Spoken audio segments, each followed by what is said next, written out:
जय श्री राम। लक्ष्मण जी हंसकर परशुराम जी से कह रहे हैं कि लखन कहु हंसी सुनहु मुनि, क्रोध पाप कर मूल। जेहि बस जन अनुचित करहि, चरहि विश्व प्रतिकूल। लक्ष्मण जी हंसकर कहते हैं कि हे मुनि सुनिए, क्रोध जो है वो पाप का मूल है, पाप की जड़ है, जिसके वश में होकर मनुष्य अनुचित कर्म कर बैठते हैं और विश्व भर के प्रतिकूल चलते हैं, सबका अहित करते हैं। कि मैं तुम्हारे अनुचर मुनिराया, अपरिहरि कोप करिए अपदाया। टूट चाप नहीं जुरहि रिसाने, और बैठी है हुई यहीं पाए पिराने। हे मुनिराज, मैं आपका दास हूँ, अब क्रोध त्याग कर दया कीजिए। टूटा हुआ धनुष क्रोध करने से तो जुड़ नहीं जाएगा, खड़े खड़े और भी पैर दर्द करने लगेंगे, अतः आप बैठ जाइए। कि जौं अति प्रिय तौं करिए उपाई, अजोरिय को बड़ गुनी बुलाई। बोलत लख नहीं जनकु डेराही, मस्ट करहूँ अनुचित भल नाही।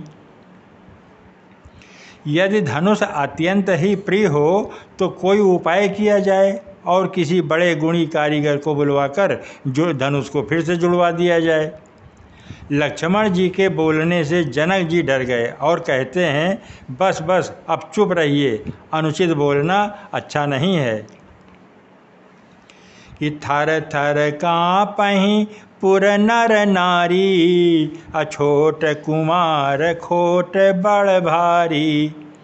भृगुपति सुन सुनि निर्भय बानी, रिस तन जरई होई बलहानि। जनकपुर के स्त्री पुरुष थरथर काँप रहे हैं और मन ही मन कह रहे हैं कि छोटा कुमार बड़ा ही खोटा है। लक्ष्मण जी की निर्भय वाणी सुन सुनकर परशुराम जी का शरीर क्रोध से जला जा रहा है और उनके बल की हानि हो रही है, उनका बल घट रहा है, क्योंकि क्रोध करने से मनुष्य का बल घटता है। कि बोले राम ही देई निहोरा, बचऊँ बिचारी बंधु लघु तोरा। मनु मलिन तनु सुंदर कैसे, और विष रस भरा कनक घट जैसे। तब श्री रामचंद्र जी पर एहसान जानकर परशुराम जी बोले, तेरा छोटा भाई समझकर मैं इसे बचा रहा हूँ। ये मन का मैला और शरीर का कैसा सुंदर है, जैसे विष के रस से भरा हुआ सोने का घड़ा होता है, ये उसी प्रकार का है। कि सुनि लक्ष्मण बिहसे बहुरि, नयन तरे रे राम। गुरु समीप गवने सकुच, परिहरि बानी बाम। ये सुनकर लक्ष्मण जी फिर हंसे तथा श्री रामचंद्र जी ने तिरछी नज़र से उनकी ओर देखा, जिससे लक्ष्मण जी सकुचाकर विपरीत बोलना छोड़कर गुरु जी के पास चले गए। कि अति विनीत मृदु शीतल बानी, बोले राम जोरी जुग पानी। सुनहु नाथ तुम सहज सुजाना, बालक बचन करिय नहीं काना। श्री रामचंद्र जी ने दोनों हाथ जोड़कर अत्यंत विनय के साथ कोमल और शीतल वाणी बोले। उन्होंने कहा, हे नाथ सुनिए, आप तो स्वभाव से ही सुजान हैं, आप बालक के वचन पर ध्यान न दीजिए, उसे सुना अनसुना कर दीजिए। कि बर रही बालकु एक सुभाऊ, इनहि न संत विदूषहि काऊ। तेहि नाही कछु काज बिगारा, अपराधी मैं नाथ तुम्हारा। बर्रे यानी बर्रैया और बालक का एक स्वभाव होता है, संत जन इन्हें कभी दोष नहीं लगाते। फिर उसने लक्ष्मण तो कुछ काम भी नहीं बिगाड़ा है। हे नाथ, आपका अपराधी तो मैं हूँ कि कृपा कोप बधु बंधव गोसाई, अमो पर करिय दास की नाई।